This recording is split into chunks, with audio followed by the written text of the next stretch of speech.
Third method is survey method. Survey method അനുസരിച്ച് നമ്മൾ joint കോസ്റ്റിനെ joint പ്രോഡക്ട്സിലേക്ക് apportion ചെയ്യുമ്പോൾ point values തന്നിട്ടുണ്ടാവും. ഓരോ ജോയിൻറ്റ് പ്രോഡക്റ്റിനെയും പോയിന്റ് വാല്യൂസ്, അതായത് അതിൻ്റെ ഇമ്പോർട്ടൻസ് അനുസരിച്ച് ഏത് പ്രോഡക്റ്റിനാണ് മറ്റു പ്രോഡക്റ്റിനേക്കാളും കുറച്ച് ചെറിയൊരു ഇമ്പോർട്ടൻസ് കൂടുതൽ, അതിൻ്റെ അടിസ്ഥാനത്തിൽ നമുക്കൊരു പോയിന്റ് വാല്യൂസ് ഈ ക്വസ്റ്റ്യനിൽ തന്നിട്ടുണ്ടാവും. സർവേ മെത്തേഡ് അനുസരിച്ച് ചെയ്യുന്ന ക്വസ്റ്റ്യൻസിൽ തന്നിട്ടുണ്ടാവും. ഓക്കെ, സോ എങ്ങനെയാണ് ഇത് ചെയ്യുന്നതെന്ന് നോക്കാം. പല ഗ്രേഡുകളിലുള്ള, ഇപ്പോൾ grade A, grade B, grade C അങ്ങനെ ആയിരിക്കാം. ചിലപ്പോൾ പ്രോഡക്റ്റുകളുടെ പേരായിരിക്കാം തരുന്നത്. അപ്പോൾ നമ്മൾ എന്ത് ചെയ്യാം, നെയിംസ് ഓഫ് പ്രോഡക്ട്സ് അല്ലെങ്കിൽ ടൈപ്പ് ഓഫ് പ്രോഡക്റ്റ് എന്ന് പറഞ്ഞു കൊടുക്കുക. ഇവിടെ നമുക്ക് തന്നിരിക്കുന്ന ഗ്രേഡ് എ, ബി, സി അങ്ങനെയാണ് തന്നിരിക്കുന്നത്. So we can write it as grade A, B, C. 3 grades ആണ് തന്നിരിക്കുന്നത്.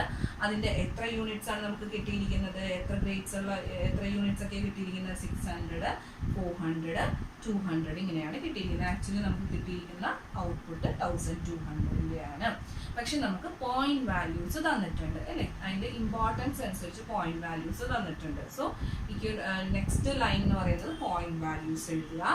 എന്നിട്ട് എന്ത് ചെയ്യുക, ഈ യൂണിറ്റ്സിന് പോയിന്റ് വാല്യൂസ് കൊണ്ട് മൾട്ടിപ്ലൈ ചെയ്യുക. യൂണിറ്റ്സിന് പോയിന്റ് വാല്യൂസ് കൊണ്ട് മൾട്ടിപ്ലൈ ചെയ്യുമ്പോൾ നമുക്ക് കിട്ടുന്നത് ഇക്വലന്റ് യൂണിറ്റ്സ് ആണ്. അതായത് ആക്ച്വലി ഇങ്ങനത്തെ യൂണിറ്റ് 600 യൂണിറ്റ്സിന് 600ന്റെ ഇമ്പോർട്ടൻസ് അല്ല ഉള്ളത്. എത്ര ഇമ്പോർട്ടൻസ് ഉള്ളത്, 3600 യൂണിറ്റ് കിട്ടിയ എഫക്റ്റ് ആണുള്ളത്. അതാണ് ഈ പോയിന്റ് വാല്യൂ കൊണ്ട് മൾട്ടിപ്ലൈ ചെയ്യുന്നതുകൊണ്ട് നമ്മൾ ഉദ്ദേശിക്കുന്നത്. സോ 600 കിട്ടി, 400 കിട്ടി, 200 കിട്ടി എന്നല്ല, ഇതിന് റിലേറ്റീവ് ആയിട്ടുള്ള ഇമ്പോർട്ടൻസ് അനുസരിച്ച് മൾട്ടിപ്ലൈ ചെയ്യുമ്പോൾ ഇവിടെ കണ്ടോ 200ന്റെ വ്യത്യാസമുള്ളൂ, പക്ഷെ ഇവിടെ എന്തോരം വ്യത്യാസം വന്നു, 1600ന്റെ വ്യത്യാസം വന്നു അല്ലേ. സോ അതിന്റെ ഇമ്പോർട്ടൻസ് കൂടുതൽ മനസ്സിലാക്കി കൊടുക്കാനും നമ്മൾ ഈ പോയിന്റ് വാല്യൂസ് കൊണ്ട് മൾട്ടിപ്ലൈ ചെയ്യുന്നു. So you will get it as what, equivalent units. അങ്ങനെ കിട്ടുന്ന യൂണിറ്റ്സ് നമ്മൾ പറയുന്നത് ഇക്വലന്റ് യൂണിറ്റ്സ് ആണ്. So equivalent units will be 2 into 3. Okay, so 2 into 3 നമുക്ക് ഇക്വലന്റ് യൂണിറ്റ്സ് കിട്ടി.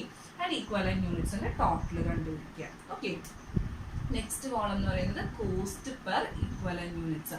ഓരോ ഇക്വലന്റ് യൂണിറ്റിന്റെയും കോസ്റ്റ് പെർ യൂണിറ്റ് എത്രയാണ് എന്ന് കണ്ടുപിടിക്കാനായിട്ട് cost per equivalent unit will be joint cost divided by total equivalent units. Joint cost ഇവിടെ എന്താ തന്നിരിക്കുന്ന ക്വസ്റ്റ്യനിൽ, that is 62,000. So 62,000 divided by total equivalent units എത്രയാണ് ഇവിടെ കിട്ടിയിരിക്കുന്നത്, 6,200. അത് വെച്ച് ഡിവൈഡ് ചെയ്യുക. So you will get it as what, ₹10.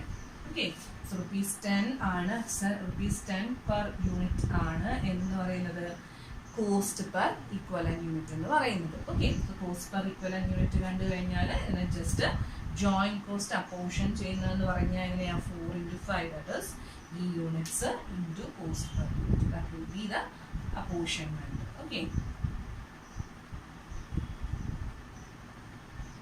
So you will get as 62,000. So ഈ 62,000 നമ്മളിങ്ങനെ ഡിവൈഡ് ചെയ്തു. So this is the method for survey method. Survey മെത്തേഡിൽ പോയിന്റ് വാല്യൂസ് തന്നിട്ടുണ്ടാവും. ഓക്കെ.